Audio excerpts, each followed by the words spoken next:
구독과 좋아요, 그리고 영상 제작하고 분석하는데 슈퍼생스는 큰 도움이 됩니다.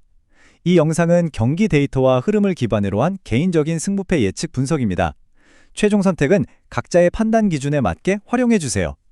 자, 그럼 시작해볼까요? 2026 3월 14일 에스타디의 무니시팔 대 몬틸리비에서 열리는 라리가의 아주 흥미로운 매치인데요.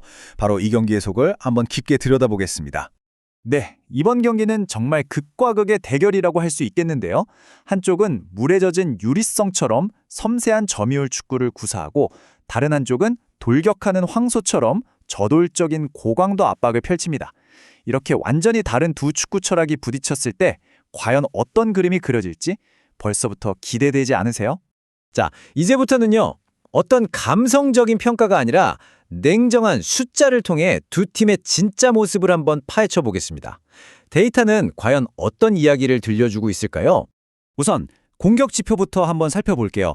여기 보시면 총 득점이나 경기당 평균 득점, 언뜻 보기에는 두 팀이 상당히 비슷해 보입니다. 그쵸?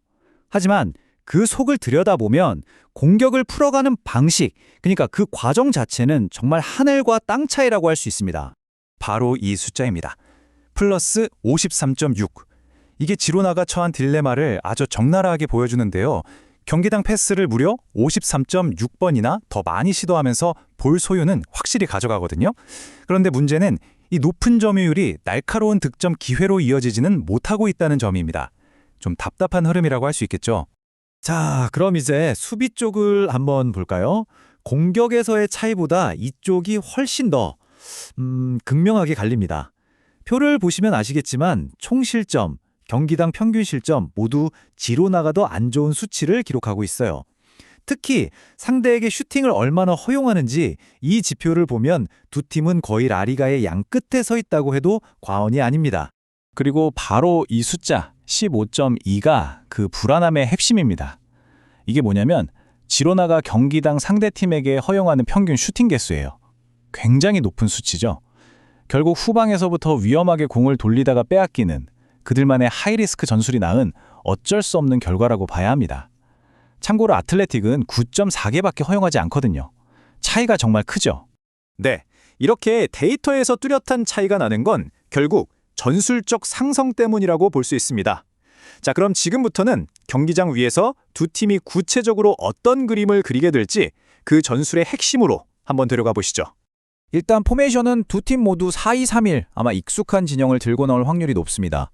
하지만 여러분도 아시다시피 같은 숫자라도 이걸 어떻게 운영하느냐에 따라 완전히 다른 축구가 되잖아요. 지로나는 특유의 빌드업으로 공을 돌리면서 상대를 끌어내려고 할 테고 아틀레틱은 바로 그 순간을 기다렸다가 치명적인 압박에 덫을 놓으려고 할 겁니다. 물론 좋은 전술이 있어도 결국 이걸 실행하는 건 선수들이죠. 근데 지로나 쪽 상황이 좋지 않습니다. 공격의 핵심인 브라이언이를 비롯해서 추측 선수 여럿이 빠지면서 공격 스피드에 큰 타격을 입었어요.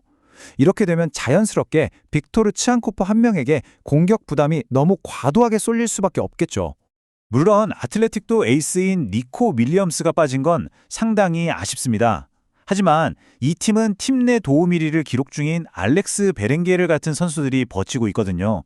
선수층이 워낙 두터워서 공백을 효과적으로 메울 수 있다는 거죠. 바로 이런 부분에서 선수단 뎁스의 차이가 드러난다고 할 수 있겠습니다. 자, 지금까지는 전술과 선수단을 살펴봤는데요. 이것 말고도 경기 결과를 좌우할 수 있는 예측 불가능한 변수들이 또 있습니다. 지금부터는 경기장 밖에 소프트 팩터라고 불리는 세 가지를 짚어보겠습니다. 첫 번째는 바로 날씨, 비 예보입니다. 잔디가 비에 젖어서 무거워지면 짧은 패스를 주로 하는 지로나 스타일의 아주 치명적일 수 있겠죠. 두 번째는 주심의 성향인데요. 경기당 옐로우 카드를 평균 4.85장이나 꺼내는 심판입니다. 이건 언제든 퇴장이라는 엄청난 변수가 터질 수 있다는 뜻이고요. 마지막 세 번째는 바로 최근 분위기, 즉 모멘텀입니다. 아틀레틱은 상승세, 반대로 지로나는 깊은 부진에 빠져 있죠. 이런 심리적인 부분도 절대 무시 못합니다. 자, 그럼 지금까지 살펴본 이 모든 데이터와 변수들을 전부 종합해서 실제 확률로 한번 바꿔보겠습니다. 저희 분석 모델이 계산해낸 승리 확률, 그리고 그 안에 숨어있는 가치는 과연 어느 정도일까요? 저희가 10,000번의 시뮬레이션을 돌려본 결과는 아주 명확하게 나왔습니다. 바로 아틀레틱 클루브의 승리 확률이 46.8%로 가장 높게 나타났어요. 지로나의 승리 확률인 26.7%나 무승부 확률 26.5%와 비교하면 압도적이라고 할 수 있는 수치죠. 그런데 여기서 정말 중요한 포인트가 있습니다. 바로 시장의 예측과 저희 데이터 분석 모델 사이에 존재하는 가치의 격차입니다. 현재 시장, 그러니까 배당률은 아틀레틱의 승리 확률을 약 36.5% 정도로 보고 있거든요. 하지만 저희 모델은 그보다 10%포인트 이상 높은 46.8%로 보고 있습니다. 이 차이가 핵심입니다.